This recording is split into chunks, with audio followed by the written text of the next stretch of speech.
Trouve quelqu'un qui, le meilleur brise-glace pour la classe de FLE. Dans cette vidéo, je vais te parler d'un jeu que tu vas pouvoir faire en tout début de cours. Vraiment, je te le conseille vraiment de faire au tout début. C'est un jeu qui va éclater tes apprenants, qui va te permettre aussi de mieux connaître par la même occasion les nouveaux apprenants que tu as en classe de FLE, à faire aussi bien en présentiel qu'en ligne. Reste bien jusqu'à la fin pour découvrir vraiment ce jeu qui s'appelle Trouve quelqu'un qui. Avant de commencer, n'hésite pas à me laisser un bon like, pour toi c'est pas grand chose, juste un petit clic de la souris et ça permet vraiment à bien référencer cette vidéo, c'est très important pour moi en tout cas. N'hésite pas également à t'abonner, à activer la cloche, je propose plus d'une vidéo par jour pour aider les enseignants de FLE à se lancer depuis zéro et vivre de leur passion. Et à ce propos, j'ai une formation gratuite, 3 jours pour se lancer comme professeur de FLE en ligne en partant de zéro. Je t'accompagne dans cette formation à travers astuces, conseils, plans d'action sur 3 jours pour devenir nomade digital de FLE, vivre de ta passion et voyager partout dans le monde comme professeur de FLE en ligne. N'hésite pas, c'est le premier lien dans la description. Alors ce jeu Trouve quelqu'un qui, moi, je crois que j'ai commencé à le faire en Chine. C'est un professeur que je connaissais, un collègue à moi, qui avait trouvé ce jeu sur internet. Alors c'est un jeu que des professeurs connaissaient, mais moi à l'époque je ne le connaissais pas, et c'est ce fameux prof qui s'appelait Enoch, je me rappelle très bien, un excellent prof d'ailleurs, dédicace à lui, si un jour il écoute cette vidéo, je ne pense pas, mais bon, c'est jamais, dans un monde parallèle, peut-être qu'il tomberait sur cette vidéo. Et donc il m'avait montré ce jeu Trouve quelqu'un qui. Et moi j'ai trouvé ça pas mal parce que l'objectif en fait c'était de faire que les apprenants en présentiel ils puissent avoir une série de questions. Enfin c'est pas des questions mais en fait ça se présentait sous forme de tableau. Donc par exemple trouve quelqu'un qui voyage, trouve quelqu'un qui aime la pizza, trouve quelqu'un qui mange McDo tous les jours, trouve quelqu'un qui je sais pas a regardé le film Barbie, a aimé. Enfin là je dis un peu n'importe quoi.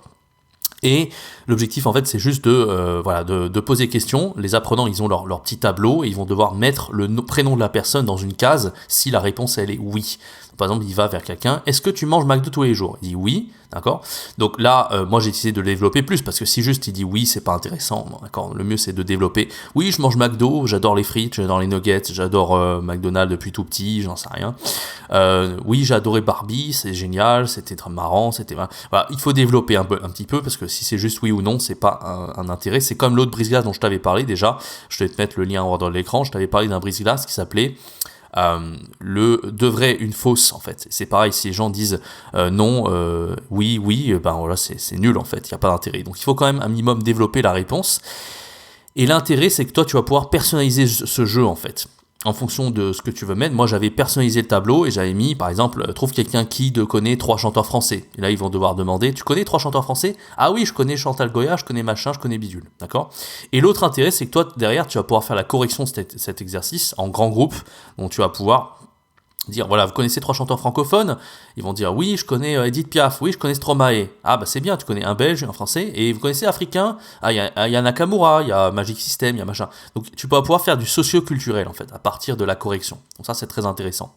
Donc voilà, le présentiel c'est mieux pour ce jeu-là, mais en ligne, moi je l'ai énormément utilisé en ligne. J'ai un peu changé la façon de faire. Au lieu d'avoir une grille et tu vas voir chaque apprenant faire les tours de table, comme je t'ai dit, l'intérêt ça va pas être de remplir la case avec le prénom de la personne, ça va juste de poser directement les questions en fait. Donc faut pas croire que c'est interrogatoire de police, pas du tout, parce que l'idée c'est comme je t'ai dit, est-ce que tu connais 3 chanteurs français? Alors certes tu poses une question, mais il y a quand même le côté un peu jeu en fait. Et comme je l'ai dit, le socio-culturel. Donc ça reste un brise-glace qui est extrêmement intéressant, d'accord?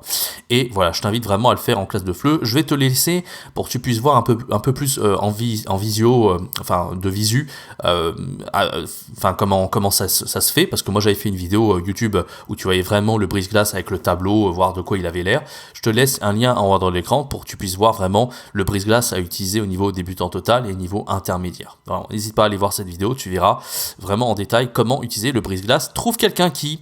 Voilà, j'espère que cette vidéo t'aura plu. N'hésite pas à laisser un bon like, à t'abonner, à activer la cloche pour ne pas rater les vidéos tous les jours qui vont sortir sur la chaîne et rejoindre ma formation gratuite 3 jours pour se lancer comme prof de FLE en ligne en partant de zéro. Quant à moi, je te donne rendez-vous très bientôt pour une prochaine vidéo, un prochain podcast. C'était Jérémy. Ciao, bye bye.